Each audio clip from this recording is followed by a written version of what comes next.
Баршаңызға сәлем, менің каналыма қош келіпсіз. Бүгін сіздермен диеталық өте дәмді оңай тамақ дайындайтын боламыз. Менімен бірге жасаңыздар. Бізге қажетті өнімдер 2 пияз, мен бөліктерге бөліп алдым. Қайнатылған, яғни асылған картоп, тауық етінің фаршы, яғни филесін алып, ет тартқыштан өткізілген түрі. Пиязымызды майдалап, турап немесе осылай майдалап, тауық етіне салып, қара бұрыш, тұз салып қалауынша жақсылап әбден араластырамыз. Қолымызға ет жабыспас үшін осылай сумен сүртіп отырамыз. Котлеттеріміз әдемі болып шығады. Осылай барлығын жасап аламыз. Қызып тұрған пеште 200 градуста 20 минут пісіріп аламыз. Яғни жартылай піседі.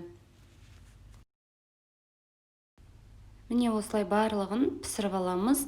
Осы уақыт аралығында қайнатылған картопымыздан пюре езбесін жасаймыз. Яғни қара бұрыш, аздап тұз салып, мөлшеріне қарай жақсылап езіп аламыз.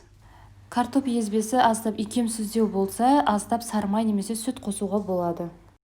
Пештен шыққан котлетті пюремен қаптап шығамыз. Шашылмайтындай өте жинақы етіп қаптап аламыз да тағы да 20 минут 200 градуста пеште пісіріп аламыз.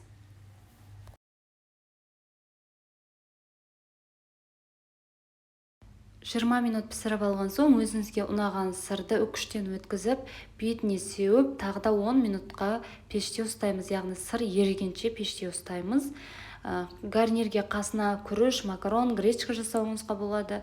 Өте дәмді, тойымды ас, диеталық жеңіл ас. Міндетті түрде жасап көріңіздер. Астарыңыз дәмді болсын. Сіздермен болған Умида.